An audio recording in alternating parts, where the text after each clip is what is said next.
할렐루야. 오늘도 선포되는 사도행전의 말씀 안에서 우리 3대 가족 모두가 예수 그리스도의 복음에 대해 더 깊이 눈을 뜨며 깨닫게 되기를 바라고, 깨닫게 된 복음의 능력 안에서 살아가며 우리 지금 사도행전 안에 기록된 놀라운 복음의 역사를 함께 살펴보고 있는데, 이 기록된 말씀이 2000년 전 초대교회 안에서 일어나고만 일들이 아니라 저와 여러분들을 통해서도 주변에 많은 사람들이 복음을 체험하고 복음의 능력을 통해 드러난 예수 그리스도를 만나 주님께로 인도받을 수 있게 되기를 주의 이름으로 축원합니다. 여러분, 지난주일 우리는 사도 베드로를 통해서 룻다를 넘어 지중해 연안에 위치한 욥바에 이르기까지 예수 그리스도의 복음이 전파되었고, 그런 와중에 8년 동안 중풍병을 앓고 있던 애니아라고 하는 성도가 병에서 회복되고, 또 죽었던 다비다가 다시 일어나는 기적적인 사건에 관해 함께 살펴보았습니다. 그리고 성경은 이런 일들로 인하여 많은 사람들이 주께로 돌아와 주님을 믿게 되었다라고 말씀합니다. 이어지는 오늘 본문인 사도행전 10장을 보면 이제 예수 그리스도의 복음이 이방인이었던 백부장 고넬료에게까지 전파되면서 그야말로 이방 선교를 위한 결정적인 전환점을 맞이하게 되는데, 그래서 오늘 본문이 사도행전 28장 전체 안에서 큰 대전환을 이루는 아주 중요한 본문이 되기도 합니다. 그러면 1절부터 이 이방 선교를 위한 하나님의 결정적인 전환점이 어떻게 이루어지게 되었는지 저와 여러분들이 함께 살펴보도록 하겠습니다. 1절입니다. 여러분, 가이사랴 하면 예수님 당시에 로마 총독부와 군대가 주둔했던 곳인데, 바로 그 가이사랴에 이렇게 하면서 오늘 본문이 시작되죠. 여러분, 이렇게 지명이 많이 나올 때에는 그래도 이 지명이 어디쯤인가라고 한 번쯤 살펴보는 것이 본문을 이해하는 데 큰 도움이 됩니다. 앞에 보시면 이제 지도가 나오는데, 크로마키를 좀 없애면 좋겠죠. 제가 여기에 이렇게 얼굴에 초록색이 되면 이제 화면이 비쳐가지고, 여러분 보시면 이게 이스라엘 큰 틀 안에서 저쪽 붉은 색깔이 있는 곳이 이스라엘입니다. 이스라엘. 사마리아가 있고 밑에 유다가 있죠, 그죠? 이제 데가볼리라고 써 있는 곳은 요단강 동편이고, 본래 이스라엘은 이제 요단강 서쪽에 위치하는데, 사마리아라고 쓰인 곳 왼쪽으로 더 가보시면 빨갛게 중간에 별표가 있고 동그라미가 있죠. 바로 그것이 가이사랴라고 하는 지역입니다. 여러분들이 보신 것처럼 왼쪽에 있는 동그라미에 속한 바로 그 지역이 가이사랴인데, 이 가이사랴에 오늘 본문을 보시면 다시 1절로 봐보세요. 누가 있었느냐? 고넬료라고 하는 사람이 있으니 그는 이달리아, 곧 이탈리아 부대라 하는 군대의 누구라고요? 백부장이었다 그래요. 여러분, 백부장은 말 그대로 수하에 100명의 군사를 통솔하는 지휘관을 말합니다. 로마는 보통 이제 군단 중심으로 6,000명의 군단 중심으로 되어 있고, 그 6,000명의 군단을 부대로 600명으로 다시 나누고, 그 600명의 부대 안에 백부장이 100명의 군사를 지휘하고 통솔하게 되어 있었는데, 바로 그 100명의 군인들을 통솔하는 지휘관, 오늘날로 말하면 장교죠, 장교. 고넬료라고 하는 장교가 가이사랴에 있었던 것입니다. 그런데 로마의 백부장이었던, 여러분 당시는 로마가 온 세상을 지배하고 있었고, 예수님이 태어나신 이스라엘 나라도 역시 로마의 속국으로 지배를 받고 있었던 때였습니다. 그래서 로마 황제가 각각 지역에다가 군대, 총독부를 설치하고 그 나라와 지역을 다스렸는데, 이스라엘을 다스리던 총독부와 군대가 바로 이 지중해 연안에 있는 가이사랴에 주둔하고 있었던 겁니다. 그래서 고넬료 백부장도 거기에 있었던 거죠. 그런데 오늘 본문을 이어지는 2절을 보면 이 로마의 백부장이었던 고넬료가 어떤 사람이었다고 말씀합니까? 여기가 중요하죠. 그가 첫째는 어떻게 해요? 경건하여 온 집안과 더불어 둘째는 하나님을 어떻게 해요? 경외하였다. 구약의 이스라엘과 관련된 신앙에서 이 경외라는 표현은 상당히 반복되고 중요한 표현인데, 중요한 건 온 집안과 더불어서 하나님을 경외했다는 거 보니까 이 사람의 신앙이 보통이 아니죠.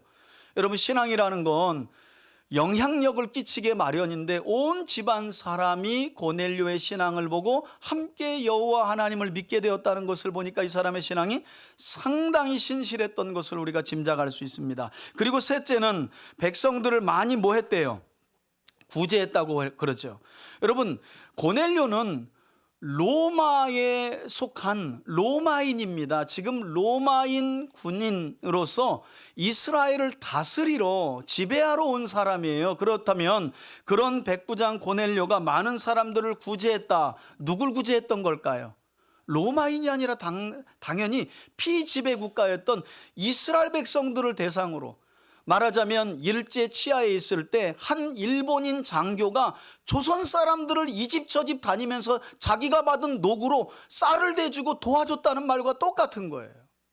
이처럼 고넬료라는 사람은 이스라엘 백성들을 짐작컨대 많이 구제하였을 뿐만 아니라 마지막 네 번째로는 하나님께 항상 뭐 했던 사람이라고요? 기도하더니 그러죠. 여러분, 이런 생각 한번 해보셨으면 좋겠어요. 여러분들이 여러분들의 동역자, 가까운 사람들을 누군가에게 소개할 때 어떤 수식어들이 붙을까 한번 좀 고민하면서 살아보셨으면 좋겠어요. 아무개 집사는 그분은 참 어려운 이들을 향해 그렇게 마음을 많이 써. 그분은 기도의 자리는 항상 지켜. 그분은 다른 건 몰라도 예배를 참 사모하는 분이야. 그분은 아무리 어려울 때에도 입술에서 찬양과 감사가 떠나지 않아. 이런 수식어들이 누군가 우리를 소개할 때 붙거든요. 반면에 좋지 않은 말들도 있잖아요. 아이고, 그 사람은 참 고집스러워. 그 사람은 말만 늘 앞서. 여러분, 각기 우리는 누군가에 의해서 다른 타인에게 소개를 받고 또 소개를 하는 그런 삶을 살아가고 있는데, 우린 누군가가 우리를 소개하고 설명할 때 어떤 수식어가 붙을까 한번 고민해 볼 필요가 있다는 거죠. 특별히 오늘 고넬료를 소개할 때 누가복음은 그가 하나님을 경외하는 사람이었다. 온 집안 사람들과 함께 하나님을 경외하였다라는 말을 쓰고 있는데요. 여러분, 사도행전 안에서 하나님을 경외하였다라는 표현은 전문적인 용어입니다. 구약에서 하나님을 경외했다는 건 하나님을 두려워하며 사랑했다라고 하는 함축적인 의미가 담겨져 있는데, 이 단어가 사도행전으로 넘어가면 전문적인 의미를 지녀요. 무슨 말이냐면, 사도행전 안에서 하나님을 경외한 사람들은 어떻게 분류되냐면 유대인들이 아닙니다. 이방인들인데 유대인들이 믿는 여호와 하나님을 창조주로 받아들인 거예요. 그런데 무엇은 거부하냐면 유대인들의 관습과 전통은 따라하지 않는 사람들을 가리켜 사도행전 안에서는 하나님을 경외하는 자들로 분류합니다. 분류. 그래서 이 고넬료도 하나님을 경외했던 사람 중에 한 사람이었는데, 일례로 이런 겁니다, 여러분. 유대인들은 율법을 지킬 뿐만 아니라 그 율법을 관습적으로 지키기도 하거든요. 그래서 할례도 행하고, 특별히 오늘 본문에도 이슈가 되는 음식도 유대인들은 코셔라고 말해가지고 레위기 11장과 신명기 14장에 기록된 정결한 짐승과 부정한 짐승이 나와 있는데, 절대 부정한 짐승은 음식으로 해서 먹지를 않아요. 이것들이 유대인들의 음식법입니다. 하나님을 경외하는 자들은 하나님을 유대인들처럼 받아들이고 하나님을 믿지만 유대인들의 관습은 거부하는 사람들이에요. 할례를 행하지도 않고요, 유대인들처럼 그렇게 까다롭게 음식을 가려서 먹지도 않습니다. 그런 부류가 바로 하나님을 경외하는 사람들이라는 부류인데, 그 부류 안에 누가 속해 있는 거예요? 이 로마 백부장 고넬료가 속해 있었다는 것입니다. 뿐만 아니라 그는 앞서 우리가 베드로의 행적을 살필 때 나왔던 죽었다가 다시 살아난 다비다와 같이 하나님께서 의롭게 여기시는 행위인 구제와 기도를 통한 경건의 삶을 항상 실천하는 이방인이었다는 거예요. 여러분, 대단하죠, 그죠? 이스라엘 사회에서도 보기 힘든 사람의 모습이 이방인에게서, 그것도 이스라엘을 지배하는 지배국가의 군인, 여러분 계엄 때 되고 비상계엄하면 군인이 최고의 권력을 갖는 거잖아요. 이스라엘을 지배하는 로마의 군인이고 그냥 보통 일반 군인도 아니라 군인 100명을 지도하고 통솔하는 사람의 권력인 이 사람이 낮은 계급은 아니거든요. 그럼에도 불구하고 유대인들만큼이나, 아니 그 이상의 신앙을 가지고 하나님을 잘 섬겼다는 거예요. 여러분, 하나님을 잘 섬겼다는 표현이 뭐라고요? 구제와 기도에 늘 힘썼다라고 성경은 말씀해요. 여기에서 우리가 깨닫게 되는 중요한 사실은, 여러분, 하나님은 성전 안에만 계셔서 성전 안에서 드리는 예배와 제물만 받으시는 분이 아니라 고넬료처럼 일상의 시간을 보내며 어려운 이들을 돕고 하나님의 뜻을 위하여 기도하는 경건의 삶 그대로를 하나님께 드려지는 아름다운 예배와 예물로 받으시는 하나님이신 줄 믿습니다. 가끔 어떤 분들은 주일 예배 딱 끝나면 이제 내가 성도로서 할 일은 끝냈다 하고 남은 월요일부터 토요일까지는 자기가 자기 인생의 주인과 왕으로 자기 멋대로 살아가는 분들이 계세요. 여러분, 그래서 로마서 12장에 보면 사도 바울은 로마교회 성도들에게 영적인 예배에 대한 이야기를 하면서 너희 몸을, 여기서 몸은 삶을 말해요. 일상에서의 삶을 온전히 주께 드려라. 이는 너희가 하나님께 드릴 뭐라고요? 영적인 예배니라, 이렇게 말씀하죠. 하나님은 교회 안에 갇혀서 우리가 교회 안에 모여서 드리는 예배와 예물만 받으시는 분이 아니라 우리가 일상을 보내며 하나님의 말씀을 따라 순종하며 살아가는 모든 그 행위들을 예배와 예물로 받으시는 줄 믿습니다. 자, 이와 같이 구제와 기도로 경건한 삶을 살아갔던 이방인 백부장 고넬료에게 이어지는 3절을 보시면 하나님이 주의 천사를 보내시죠. 3절 보십시오. 하루는 제 9시쯤, 여러분 유대인의 시간으로 9시는 우리가 사용하는 시간으로 오후 3시쯤을 의미합니다. 아마도 고넬료는 유대인의 관습은 다 따라하진 않지만 그들의 어떤 기도 시간은 그대로 유지하며 하나님께 기도를 드렸던 것 같아요. 그런데 이렇게 기도할 때 고넬료가 무엇을 보게 되느냐? 성경에 보니까 뭘 밝히 봤대요? 환상을 봤다는 거예요. 여러분, 아직도 신앙생활 하면서 기도하면서 환상을 그렇게 사모하시는 분들이 있어요. 여러분, 하나님은 이미 2000년 전에 하나님이 보여주실 모든 계시를 우리 손에 들려진 성경 66권 안에 다 완전하게 말씀하여 기록한 후 우리 손에 들려주신 줄 믿습니다. 사도행전 안에 하나님이 하나님의 뜻을 이렇게 고넬료에게, 조금 있다가는 후반절에 베드로에게 환상을 통해 보내신 이유는 그때는 뭐가 없었어요? 성경이 정경으로 완성되지 않았던 시기입니다. 그래서 구약 전체와 신약 그리고 사도행전 때까지를 보면 하나님께서 어떤 하나님의 계획을 하나님의 사람들과 교회 공동체에게 알리실 때 어떻게 알려요? 꿈과 환상과 선지자들의 예언을 통해 하나님의 뜻을 알리신 거죠. 그런데 여러분, 지금 저와 여러분들은 예수 그리스도를 믿고 특별히 하나님이 이 땅에 보이신 완성된 계시를 손에 들고 살아가는 사람들입니다. 그러므로 우리는 환상을 추구할 것이 아니라 이미 모든 완벽한 계시를 기록하여 우리 손에 들려주신 이 하나님의 말씀에 집중해야 할 줄 믿습니다. 이 시대는 아직 성경이 그냥 구약만 두루마리로 여기저기 있었을 때예요. 그래서 하나님이 이 구제와 기도에 힘썼던 고넬료와 그 가정을 구원하시기 위해서, 하나님의 뜻을 계시하시기 위해서 환상 중에 밝히 보여주신 거죠. 하나님이 만나주셨다는 게 중요해요. 자, 보세요. 환상 중에 밝히 보매 하나님의 사자, 곧 천사가 와서 누구의 이름을 불러요? 고넬료야. 여러분, 신앙생활 하면서 이런 하나님의 음성이나 천사의 음성을 들으면 참 위로가 되겠죠. 그죠?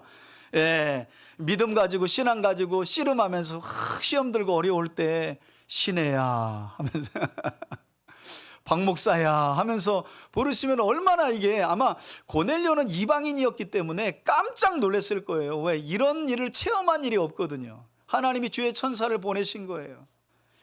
자, 그래서 4절 보면 고넬료가 깜짝 놀라가지고 주목해서 보고 두려워하였다. 고넬료가 느낀 겁니다. 지금 자신이 들은 이 음성이 뭔가 신적인 현현의 음성이라는 거, 예사의 음성이 아닌 것 같은 음성을 들어서 두려웠던 거예요. 그러니 어리둥절한 상황이었겠죠. 그러면서 그냥 묻는 겁니다. 여러분, 고넬료가 주여 하는 건 복음서에 나와 있는 예수를 가리켜 주여라고 부르는 것과 같이 보시면 안 돼요.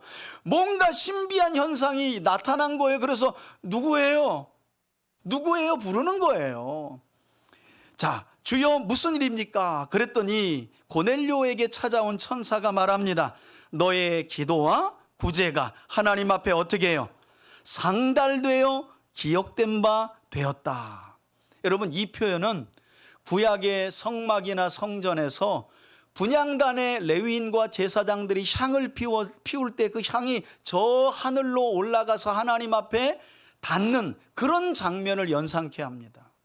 일상 속에서 이방인이었지만, 군인이었지만, 그것도 피지배국가 이스라엘 백성들을 향하여 힘써 구제하고 하나님의 뜻을 위하여 기도했던 그의 기도를 하나님이 다 마치 성막과 성전에서 하나님을 향하여 향을 피울 때 올라가서 하나님 앞에 상달된 것처럼, 하나님이 다 기억하시는 것처럼 그의 모든 행위를 다 하나님이 기억하신다라는 말씀을 전해요. 여러분, 그래서 우리 예수님은 누가복음 12장 33절에서 어떤 말씀을 우리에게 가르쳐 주신 일이 있느냐? 우리 누가복음 12장 33절 앞에 보시고 함께 한번 읽겠습니다. 함께 읽습니다. 시작. 너희 소유를 팔아 구제하여 낡아지지 아니하는 배낭을 만들라. 곧 하늘에 둔 바 다함이 없는 보물이니 거기는 도둑도 가까이 하는 일이 없고 좀도 먹는 일이 없느니라. 아멘. 이 예수님의 말씀이거든요. 동일한 말씀이 마태복음 안에는 하나님께 드리는 헌금으로 표현되어 있어요. 하나님께 드리는 헌금은 좀과 동록이 없는, 도둑이 들지 않는 하늘나라 창고에 쌓는 것이다. 그리고 하나님은 그대로 갚으신다. 누가는 그걸 약간 바꿉니다. 헌금도 하나님 앞에 하늘나라의 보물에 쌓는 것이지만 가난하고 어려운 우리의 이웃을 돕는 그 구제 자체가 좀과 동록이 없는 하늘나라 창고의 보물을 쌓는 행위임을 예수님이 가르쳐주고 계신 거예요. 여러분, 오늘 예수님의 이 말씀이 고넬료에게 그대로 이루어진 것 아니겠어요? 고넬료를 찾아온 천사가 이렇게 얘기하잖아요. 너의 기도와 구제를 하나님이 어떻게 다 받으셨고 상달되었다는 건 하나님께 닿았다는 거예요. 닿았다는 거예요. 그리고 하나님이 다 어떻게 기억하신다는 거예요. 하나님이 다 기억하신다는 거예요. 이처럼 이방인 백부장 고넬료가 구제와 기도로 쌓은 보물을 기억한다고 말씀하신 예수님. 자, 그리고 나서 오늘 말씀을 다시 보면 5절에 고넬료에게 계속해서 천사가 어떤 말을 전하느냐. 5절입니다. 내가 지금 사람들을 욥바로 보내요. 여러분, 가이사랴에서 욥바는 이 남쪽인데요. 대략 한 50-60km 떨어진 지역입니다. 여러분, 이 욥바에 지난 시간 누가 있었죠? 아무튼 나는 안 갔다라는 표정으로 여러분들이 누가 있었어요? 베드로가 있었잖아요. 베드로가, 그죠? 루다에서 애니야의 병을 고치고 욥바에 이르러서 다비다를 고쳤잖아요. 그리고 무두장이 시몬의 집에 베드로가 유숙하고 있지 않았습니까? 그래서 제가 지난주 설교에 아니, 다비다를 살려냈으면 당연히 다비다의 집에 거주해야 할 베드로가 사람들이 천대하고 별로 교제하지 않는 가죽 세공업자인 시몬, 이 무두장이 집에 거주했다는 이 표현이 상당히 좀 흥미로운 표현이다. 여러분, 사도 베드로 같으면 의도적으로라도 그 집엔 가면 안 돼요. 왜냐하면 보는 사람들이 왜 저 천한 사람 집에 사도가 들어가는 거야? 라고 말할 수 있거든요. 그런데 하나님은요, 성령을 통해서 그래서 들어가라는 거예요. 왜? 복음은 차별하지 않는다는 거예요. 신분도 직업도 사람도 인종도 지위도 차별하지 않는다는 거예요. 그래서 사도 베드로가 다비다를 살려놓고도 그 욥바에 머물면서 일부러 가죽 세공업자인 무두장이 시몬의 집에 거주했는데, 그로부터 60km 저 북쪽에 위치한 가이사랴에 거주했던 이 고넬료에게 주의 천사가 저 남쪽으로 내려가서 사람을 보내서 욥바에 거주하고 있는 베드로를 니네 집으로 청해라 라는 말씀을 주신 거죠. 여러분, 앞서 사도행전 8장에서 하나님은 주의 천사를 에디오피아로 내려가는 또 다른 이방인이었던 내시에게 보내셔서 그로 하여금 빌립을 만나도록 한 일이 있었습니다. 그런데 이번에는 주의 천사를 또다시 이방인에게 보내신 거죠. 이처럼 우리 하나님은 유대인들이 하나님의 구원 역사에서 차별하고 배제하는 사람들을 유대인만큼이나 사랑한다는 사실을 오늘 본문을 통해서 우리에게 보여주고 계신 거예요. 여러분, 사람 눈에는요, 자기에게 유익이 있고 이익이 있고 뭔가 얻는 게 있어야 주목하고 관계를 가져요. 그러나 하나님은 그렇지 않다는 거예요. 애니야를 보세요. 다비다를 보세요. 구제하고 어려운 이들을 도왔던 하나님은 다 보시고 기억하시는 거예요. 이 이방인이었던 고넬료의 기도와 구제도 보시고 결국 베드로를 그쪽으로 파송시키잖아요. 놀라운 일이죠. 자, 이렇게 환상을 통한 주의 천사의 메시지가 고넬료에게 전달되고 맞춰지자 7절 보십시오. 마침 말하던 천사가 떠납니다. 그랬더니 고넬료가 천사의 명령대로 순종을 하죠. 자기 집안의 하인 둘과 부하 가운데 어떤 사람을 베드로에게 보냈다고요? 자기와 같이 하나님을 경외하는 경건한 병사 하나를 불러서 이 일을, 그러니까 기도하는 중에 주의 천사가 나타나서 자신에게 한 모든 말을 그 세 사람에게 다 알려주고 그들을 베드로가 있는 어디로 보내요? 요빠로 보냅니다. 여러분, 믿음 좋다는 것은 무엇입니까?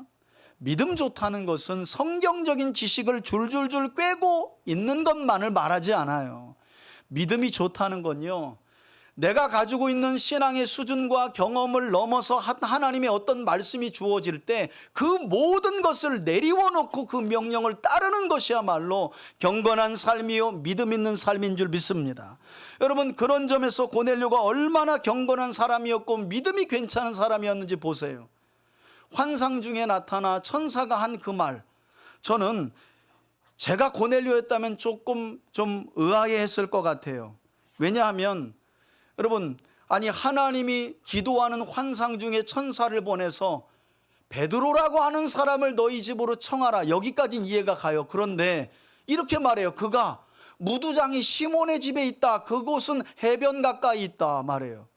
여러분, 하나님이 만나라고 하는 사람이 너무 사회적으로 천한 사람의 집에 머물고 있는 거예요. 이게 여러분 같으면 이해가 되겠어요? 예, 이해가 되기가 어렵죠.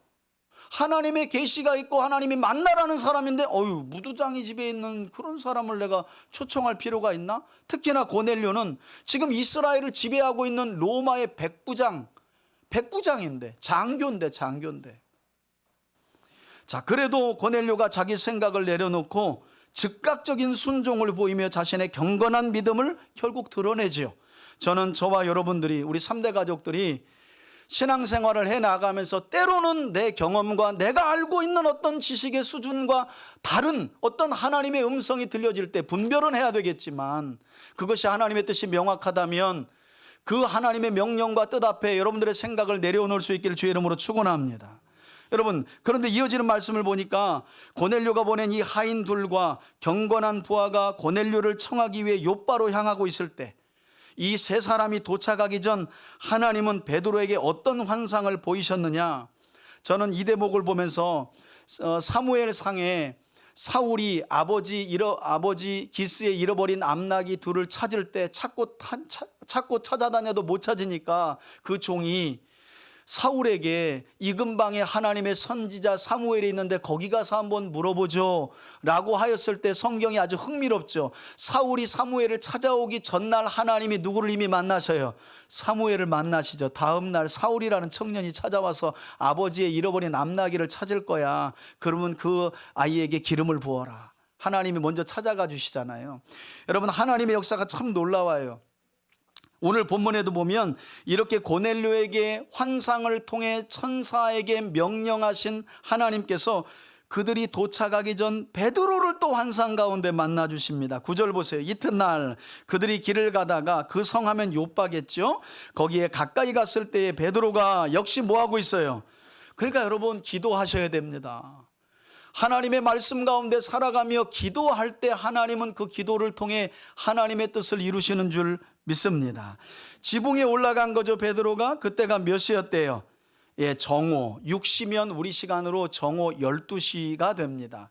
그래서 10절에 보면 베드로가, 글쎄요, 유대인들은 당시 거의 두 끼를 먹었거든요. 지금으로 말하면 아점과 점저 요 중간에 두 끼 정도를 먹었다고 하는데, 이날은 베드로가 아침을 건너뛰었는지 아마 또 이 12시 이 기도하는 시간에 시장했던 것 같아요. 그래서 시장하여 먹고자 하매 누군가에게 부탁한 것 같아요. 그래서 사람들이 식사를 준비하게 될 그때에 베드로가 뭘 봐요?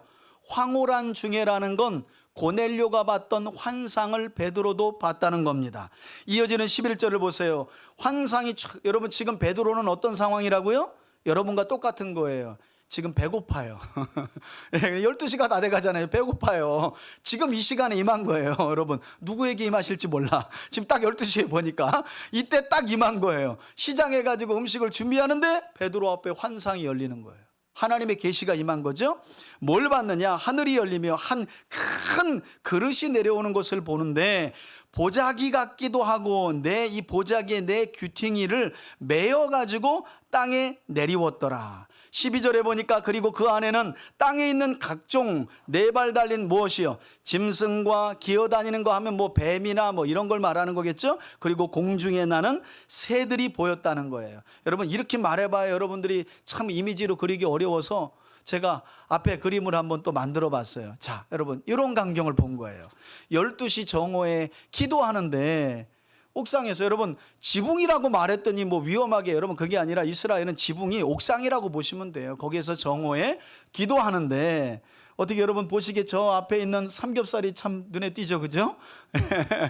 근데 여러분 베드로가 환상 중에 본 저 보자기에 달린 짐승들은 레위기 11장과 신명기 14장에 기록된 정결한 짐승을 본 것이 아니라 부정한 짐승들만 본 거예요. 이제 화면을 저에게 돌려주시고, 그래서 이 부정한 짐승들을 기도하는 가운데 본 거예요. 그것이 그냥 한 보자기에 쌓여가지고 그냥 떼거지로 내려오는 걸 베드로가 본 거죠. 여러분 우리는 아유 참 뭐 동물원인가 하고 그냥 별 감동 없이 보겠지만, 유대인들은 기겁합니다. 부정한 짐승들을 가까이 하지도 않아요. 여러분 그래서 예수님 당시에는 로마인들이 주둔했는데 이스라엘에서는 돼지를 못 키웠어요.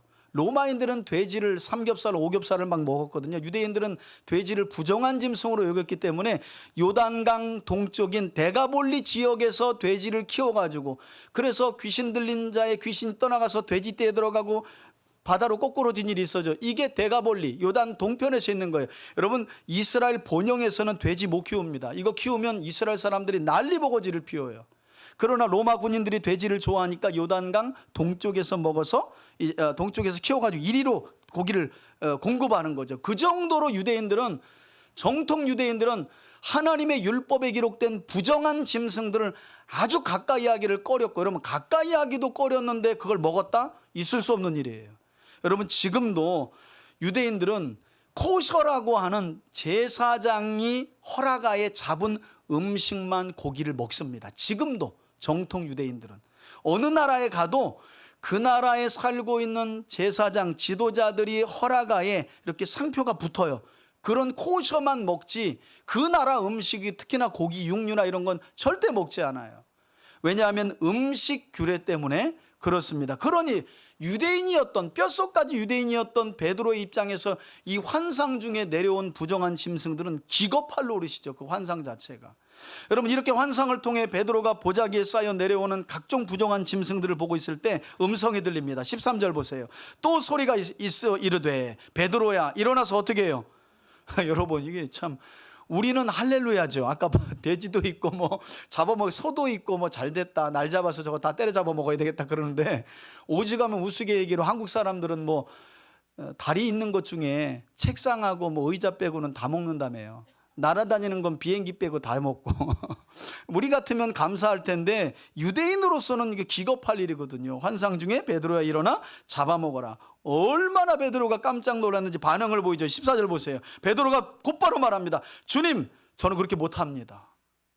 부활하신 예수님의 음성이 들렸는데 환상 중에 저는 그럴 수 없습니다. 부정하여 속되고 깨끗하지 아니한 것을 제가 결코 먹지 아니하였습니다. 말씀드린 것처럼 유대인은 레위기 11장과 신명기 14장의 음식 규례를 따라 철저하게 하나님이 정결하다라고 하는 짐승들만 잡아먹기 때문에 저는 어렸을 때부터 한 번도 부정한 짐승을 잡아 제 입에 넣은 일이 없습니다. 그러니 저보고 먹으란 말 하지 마세요, 이렇게 말한 거예요. 여러분, 그러자 15절을 보십시오. 두 번째 소리가 있어. 하나님이 뭐라고 하시냐면, 하나님께서 깨끗하게 하신 것을 내가 속되다고 말하지 말라. 내가 먹으라고 하면 너 먹어. 하나님이 깨끗하다고 했는데 네가 왜 네 편견과 고정관념을 가지고 그걸 속되다고 하느냐, 이런 말씀이거든요. 이 말씀의 의미가 무엇인지는 이제 내용을 읽어가다 보면 풀려요. 16절에 이런 일이 몇 번이나 더 있었대요. 3번이나 있은 후 그 그릇이 하늘로 올라가졌대요. 여러분, 이게 대단한 겁니다. 여러분들이 이 본문 안에서 여러분들이 그냥 읽으시면 오늘 본문이 별것 아닌 것처럼 읽어질 거예요. 근데 여러분, 오늘 본문을 깊이 보셔야 돼요. 여러분, 이때는 사도행전 2장에서 오순절에 성령이 임한 때예요.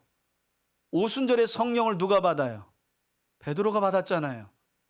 여러분, 성령을 받고 거듭난 사람이라도 여전히 베드로는 율법에 따른 유대인의 관습의 틀에, 고정관념, 편견, 이 유대인들의 관습에 완전히 매여 있었던 거예요. 그래서 하나님은 그런 편견과 고정관념과 유대인의 관습에 붙들려 있는 베드로를 하나님께서 조금씩 만지기 시작하는 그런 모습을 여러분들이 보셔야 됩니다.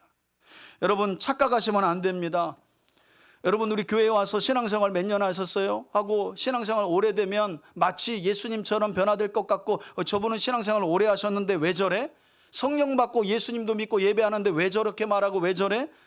여러분, 신앙의 연륜이 사람을 바꿔놓는 게 아닙니다.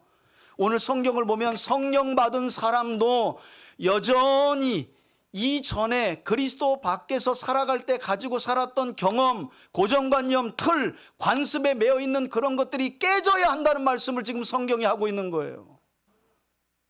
여러분들은 어떠십니까? 그런 편견과 고정관념이 여전히 성령을 받고 예수 그리스도를 구주로 영접하며 하나님을 예배하는 여러분들 안에 그런 고정관념과 편견, 이런 관습들이 여러분들을 붙들고 계시지는 않나요? 여러분, 오늘 본문이 얼마나 흥미로워요? 아니, 성령 받은 베드로인데도 3번이나 말을 해도 그 이유를 보시면 못 깨달았다는 거예요.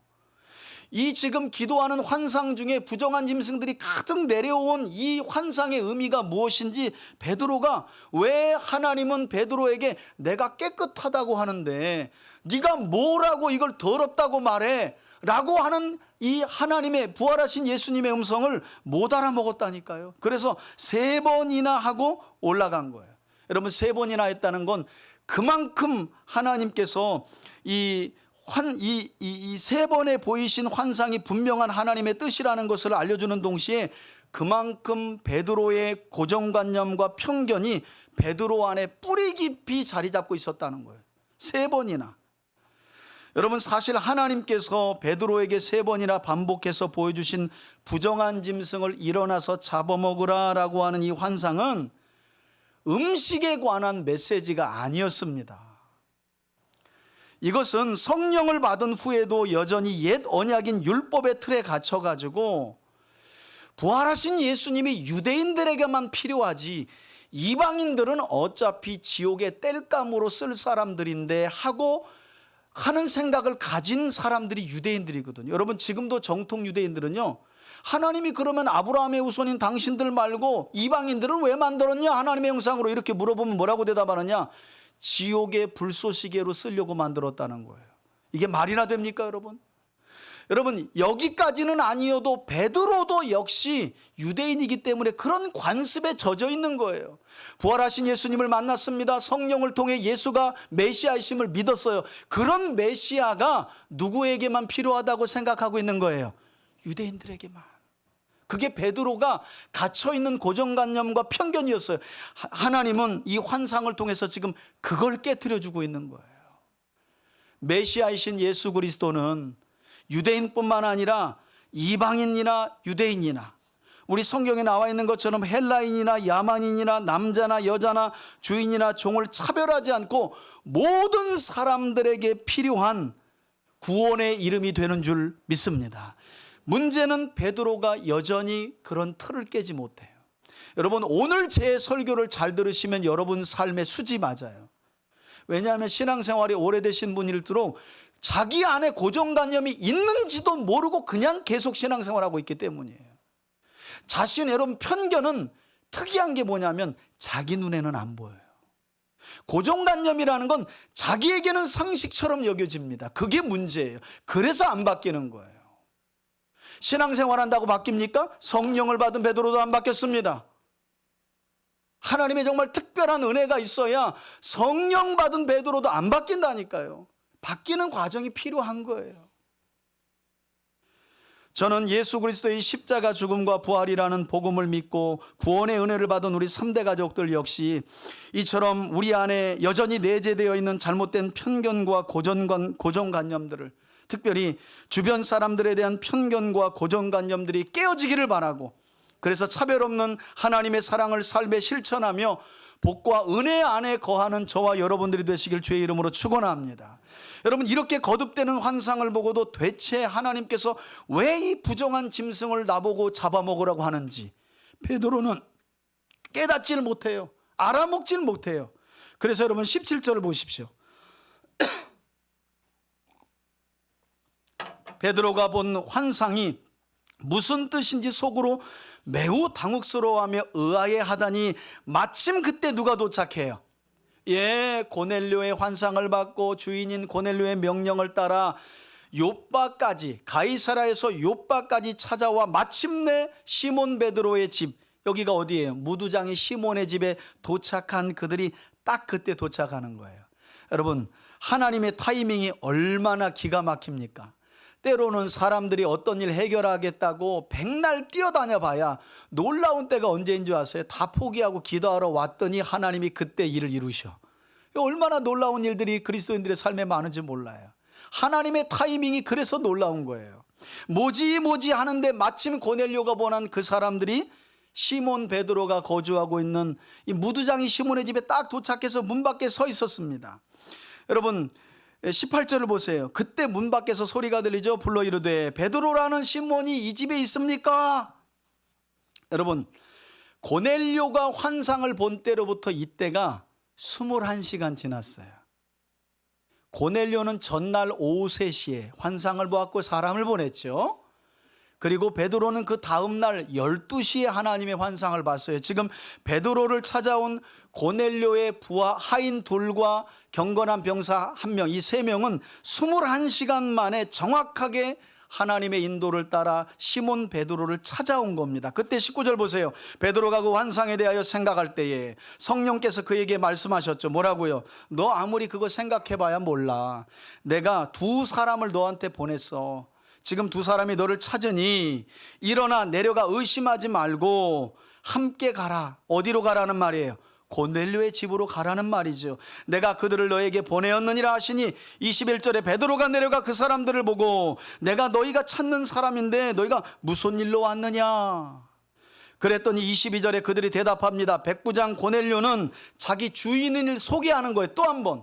여러분, 오늘 본문에 보면 시작할 때 고넬료에 대한 소개가 나왔죠. 여기 끝마무리에 또 한 번 나와요. 이런 건 아주 중요한 내용이라는 거예요.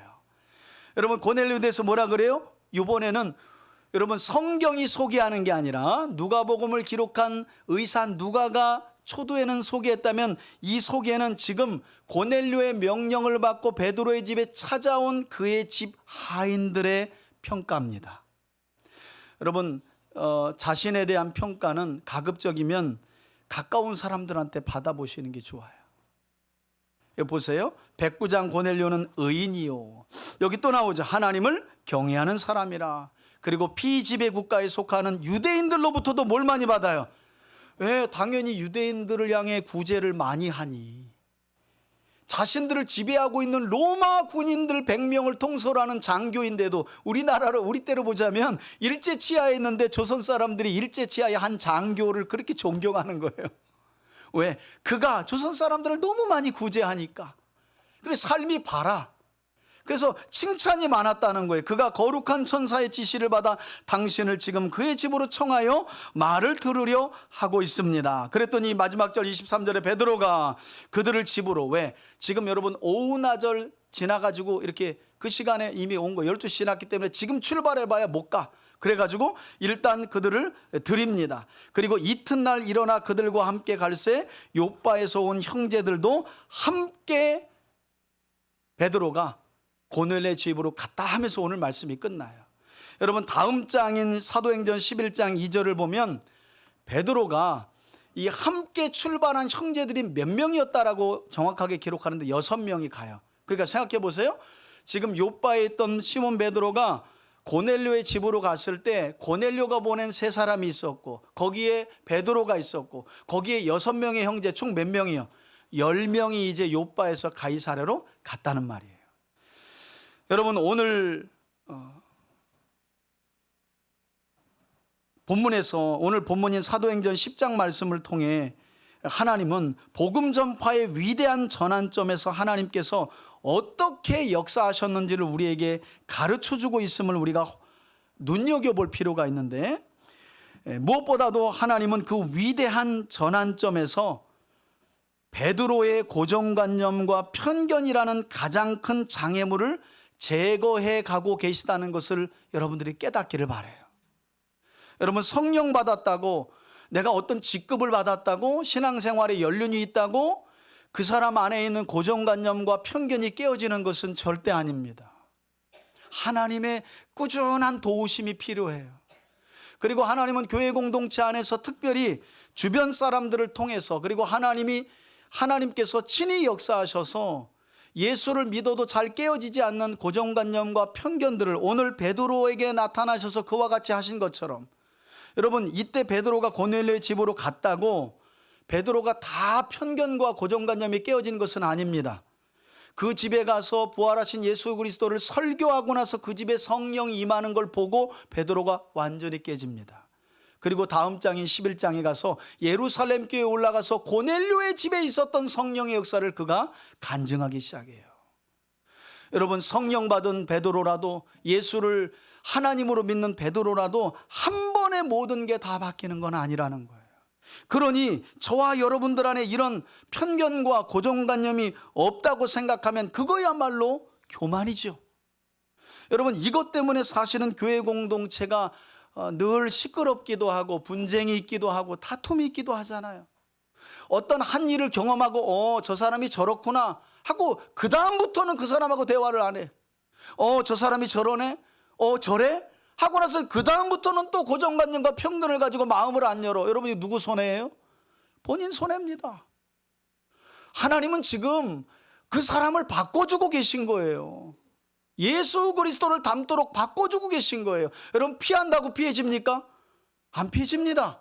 교회를 옮긴다고 이게 피해집니까? 거기 가면 그런 사람이 10명 더 있습니다. 넘어야 될 산입니다.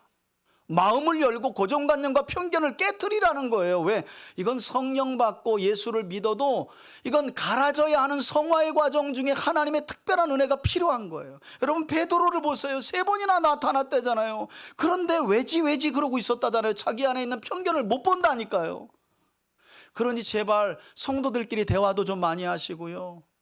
어떤 생각을 밝히고 자기 믿음을 이야기하면서 자기 믿음이 어떤지도 좀 돌아보세요. 여러분 그렇지 않고서는 그 안에 있는 편견과 고정관념 안 깨집니다. 그런 분들의 신앙의 연륜이 오래되면 교회는 위기가 찾아와요. 위기가 찾아와요. 왜? 경험 가지고 그 고정관념 가지고 사람들을 훈계하고 가르치려 들고 평가하기 때문이죠. 여러분 이때 베드로가 고넬료 안 만났으면 베드로는요 유대인의 관습아에 그냥 유대인들에게만 복음을 전하는 사람으로 끝나버리는 거예요. 그런데 자기 고정관념과 편견을 내리워 놓고 일단은 순종하여 고넬료의 집으로 형제 6명과 함께 가기 시작하면서 고넬료의 이 베드로의 고정관념과 편견, 태어날 때부터 관습으로 삶으로 몸에 배겼던 그런 것들이 그 자리에서 성령 받는 고넬료의 가정의 사람들을 보고 그냥 와르르르르 무너지는 거죠. 와르르르. 저는 말씀을 준비하면서도 저 자신을 좀 많이 돌아봤어요. 나에게 있는 편견과 고정관념이 반드시 있거든요. 예. 여러분, 나이가 들수록 그러잖아요. 몇 마디 나눠보고 저거 저런 사람이구나 하는 고정관념과 편견. 그래서 더 이상은 거리를 두지 않아요. 여러분, 이런 삶은 교회 밖에 있는 사람들이 살아가는 삶입니다. 교회 공동체 안에서는 그래서는 안 돼요. 오히려 그런 삶을 이해하고 그런 분들을 위해서 기도하고 마음을 열어서 그분이 상처가 있다면 그 상처를 잘 보듬고 함께 그리스도의 형상이 되도록 닮아가는 게 세상과 다른 교회 공동체의 모습이 되어야 되는 줄 믿습니다. 여러분, 구약시대의 요나가 바로 이런 증오와 편견 때문에 니느웨로 가지 않고 어디로요? 마침 다시스로 가는 배가 있어가지고 가다가 어떻게 해요? 개고생했다 그러잖아요. 큰 풍랑 만나고 결국에는 배가 뒤집어질 것 같으니까 사공들이 집어 던지고 큰 물고기가 따라가서 또 요나를 삼키고 요나는 큰 물고기 내장에 들어가 가지고 3일 동안 주군이 산이 기도하고 잘못했어요. 서원대로 알아서 할게요 하고 나와요. 여러분, 나와도 3일 길 되는 니느웨 성을 하루밖에 안 돈 사람이 요나입니다. 요런 인간이에요. 혹여라도 니느웨 사람들이 회개하고 하나님께 용서받고 돌아올까 봐. 그게 요나거든요. 여러분, 요나 안에도 있고 베드로 안에도 있었다면 그런 견고한 진들이 우리 안에는 없을까요? 저는 이전에는 이 본문이 그렇게 사실 크게 보이지 않았어요. 그런데 일단 저부터 많이 보게 됐어요. 이 목회에 익숙함 가운데 내 안에 있는 고정관념과 편견들은 무엇인가 하나하나 찾아보기 시작했어요. 여러분, 이게 깨트려져야 진짜 목회가 되는 거예요. 목사는. 성도들은 그게 깨져야 진짜 복음의 역사가 베드로를 통해 고넬료의 집에 고스란히 이어져 나타난 것처럼 여러분들 삶에도 나타나게 되는 줄 믿습니다. 여러분들이 싸워야 될 건 악한 마귀가 아니에요. 여러분들 앞에 사탄은 뿔 달고 안 나타나요. 고정관념이라는 악한 생각, 편견이라는 그 생각을 가지고 여러분들을 매는 거예요. 저 사람은 안 돼. 너 그때도 상처받았잖아. 저 인간하고 또 함께해. 네 말 잘 듣고 네 마음을 위로해주는 그 사람들과만 계속 함께해. 여러분, 그렇게 해보세요. 성령의 역사는 계속 메말라가기 시작합니다. 베드로가 그 생각을 내리워놓고 고넬료 집으로 출발했을 때 성령의 놀라운 복음의 역사가 나타난 거예요. 여러분, 이제 올 한 해 왜 밋밋했는지 아시겠죠? 왜 올 한 해 내 삶의 복음의 능력이 그렇게 간절히 원했는데 나타나지 않았는지 여러분들이 아셔야 돼요. 우리 안에 있는 내재되어 있는 이 고정관념과 편견, 성령께서 그렇게 깨트리라고 하는데도 여전히 버리지 못하는 그 고정관념과 편견, 차별, 배제, 이것 때문에 성령께서 복음의 능력을 우리 안에서 나타내질 못해요. 저는 오늘 저와 여러분들이 베드로가 3번의 환상을 통해 자신의 고정관념과 편견을 한꺼풀 벗어버리고, 완전히도 아닙니다 여러분. 베드로가 완전히도 아니에요. 이거는 그냥 하나 한꺼풀 내려놓은 것뿐이에요. 여러분, 오늘 저는 많은 거 원하지도 않아요. 한꺼풀만 내려놓으세요. 그러면 또 복음이 또 능력이 역사예요. 거기서 또 한꺼풀 내려놓으시면 되는 거예요. 결국 성령의 인도하심 아래 이방인 고넬료의 집으로 향했던 베드로처럼 우리 3대 가족 모두가 하나님께서 깨끗하게 하신 것을 속되다 여기는 마음의 장벽을 온전히 부수어버리기를 바라고, 부활하신 예수 그리스도의 십자가가 모든 차별을 허물고 하나님과 저와 여러분들 사이를 화목케 하신 것처럼 우리도 차별 없는 하나님의 사랑을 가지고, 연말이 다가온다고 말씀드렸잖아요. 평소 멀리하고 부정하게 여겼던 그런 모든 관계들과 회복을 이루고 그들에게 가까이 다가가서 우리 삶의 현장과 일터 그리고 우리의 모든 관계 속에서 고넬료의 집에서 일어난 놀라운 복음의 역사, 구원의 역사가 저와 여러분들을 통해, 우리 3대 가족들을 통해 많이 일어날 수 있기를 예수님의 이름으로 축원합니다. 이제는 우리 주 예수 그리스도의 은혜와 하나님 아버지의 사랑과 성령의 교통하심이 삶 속에 부활하신 예수 그리스도의 복음의 능력을 충만하게 드러내기 위하여 성령의 조명 아래 고정관념과 편견을 깨트리고 온전히 주의 뜻에 순복하여 살아가기를 소원하는 우리 교우들 머리 위에, 저들의 가정과 기업과 자녀들 위해 이제로부터 영원토록 함께 계실지어다. 아멘. 아멘.